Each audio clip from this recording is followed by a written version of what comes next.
Thank you for checking out today's video, why Patrick Williams will win Rookie of the Year. If you haven't already, please go subscribe and hit the notification bell so you don't miss out on any videos. We will be posting at least 2 videos per week, and you definitely don't want to miss them. So to quickly recap, Patrick Williams was the 4th overall pick from this year's NBA draft, and he's played well thus far for the Chicago Bulls. If you haven't seen our first reaction video to when he was originally drafted, please go check that out via the card above. So when you're drafted in the top 10 of the NBA, that team drafting you definitely expects you to be a big part of their future and present. And P. Will has definitely exceeded expectations and done really well for himself thus far. So let's get into why I could see him definitely taking home the Rookie of the Year award at the end of this season. Bulls fans knew they were going to get an athletic, strong, well-rounded rookie when Williams was drafted 4th overall. And as mentioned before, he's definitely exceeded expectations and is showing why he was the pick for the new Bulls regime. And watching him play, you have to be excited about what he brings physically. Just in his smooth game, the way he carries himself, it just stands out so much when you watch him play. Like that feel that he has for the game just jumps off the screen. And when you watch certain athletes and players, you can tell that they just belong. They are not forcing anything. Their body, their movements are fluid and in sync. And that's definitely the same for Patrick. He just has his vibe and a feeling of steadiness and confidence. Patrick understands how to play off the ball. He's able to cut and move from the weak side of the floor to the strong side. At times, obviously, he can set a quick pick and screen to spark a set and get other players open. So a lot of times, NBA players and just any basketball player in general always wants to start. Starting is very important. It's what we celebrate, especially at younger ages of organized basketball. And I get it. Of course, everyone just wants to play as much as possible. I was once there myself. I think Patrick Williams not starting was really a big concern for a lot of fans and really their first thoughts of who was this player that we just drafted 4th overall. But I think him actually coming off the bench in college really just helped him see the game and improve his overall feel. He understands how to complement, and he doesn't always have to be the lead guy. And I think obviously you need people that can go out and lead and be an alpha, but otherwise you also need players who can fit the team in the mold and bring everyone on the floor together. Patrick's game, his personality, and the way he carries himself exemplifies just putting the team first and reliability from the 3 spot in a lineup that the Bulls really have not held since Luol Deng. He's got the size, the strength, the athleticism, and more than that, he just does everything. Like that ability, that confidence, that poise is what separates the good from the special, and he's definitely got it. He's a two-way player that handles the ball really well and scores it offensively. He's efficient. As a defender, he can guard anyone 1 through 4. He's got the foot speed and strength to literally be an all-NBA level defender very, very quickly. So I think him being well-rounded and multifaceted is the reason he'll win the Rookie of the Year award. He's currently averaging just under 10 points per game.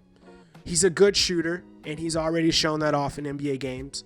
Obviously, these last few games, he's struggled a little bit, shooting it just under 40%, and that's not getting it done. Like, he needs to be better than that. You won't win Rookie of the Year scoring around 9 to 10 points per game, but I do think he will end up much, much higher, and we'll talk about why that'll be the case right now. So, obviously, the first reason I think he'll win the award is playing opportunity. Like, the 3 is a long-term position of need for the Bulls. Obviously, that's why they drafted him 4th overall. You've got Otto Porter now competing with Patrick, but Otto's already transitioned to coming off the bench. He started the last few games due to injuries, and honestly, he's on his way out.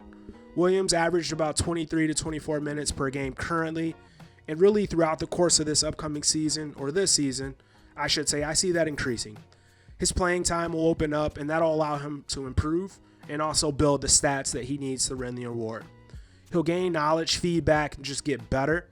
And then obviously, again, with that additional playing time, he'll be able to score, contribute more, get more assists, steals, all those good things that he does really well already now.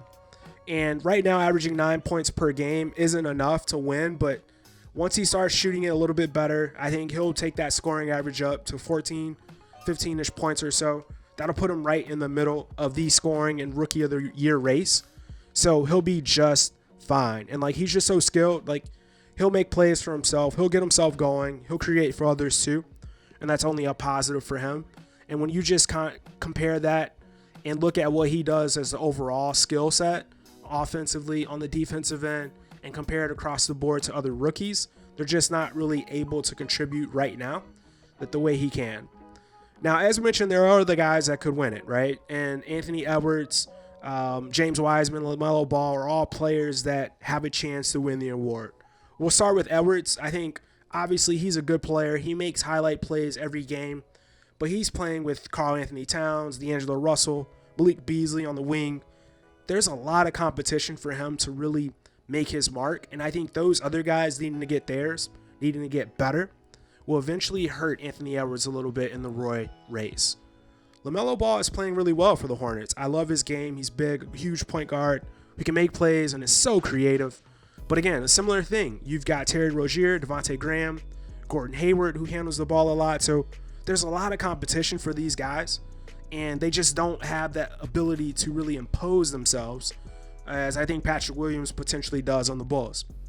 And then James Wiseman. James Wiseman is probably the guy who may be the leader for the Roy race right now. I could see him winning the award, but again, the Warriors really knew they needed a big. Wiseman stepped right in and done so, but he isn't really blowing people away every night. Obviously, he has his big plays where he shows off his ability and athleticism. But again, I think the race is really tight between Wiseman, Williams, maybe Halliburton right now. And I don't see Wiseman really running away from Patrick Williams. I think the Warriors get in the playoffs. That'll be because of Steph and Draymond, their experience leading these guys. And again, I think just where the Warriors are, obviously they needed a big, but I don't necessarily foresee him leading the way every night and taking charge in this Rookie of the Year race. So I think ultimately Patrick's ability to affect the game at both ends of the floor is the difference. Like overall, he's the best rookie and has played well thus far. And if the Bulls end up making a move, trading Otto Porter around the trade deadline, what that'll do is that'll just lead to more playing opportunity, more minutes per game, and higher production from Patrick. And what that'll do, obviously, is just help him in this race. The Bulls have really struggled as a team thus far, especially on the defensive end. So if they're going to turn it around and start winning games, that's going to be because of defense. Patrick Williams is already their best defender on the team. And when you take that ability to get out, defend, sit down and guard anyone, and then you pair that with what he can do offensively and how efficient he has already been and will continue to be, then that's why I think he'll be in great shape to win Rookie of the Year. So thanks for checking out today's video. We hope you enjoyed it. If you haven't already, go subscribe, and we'll see you back very soon.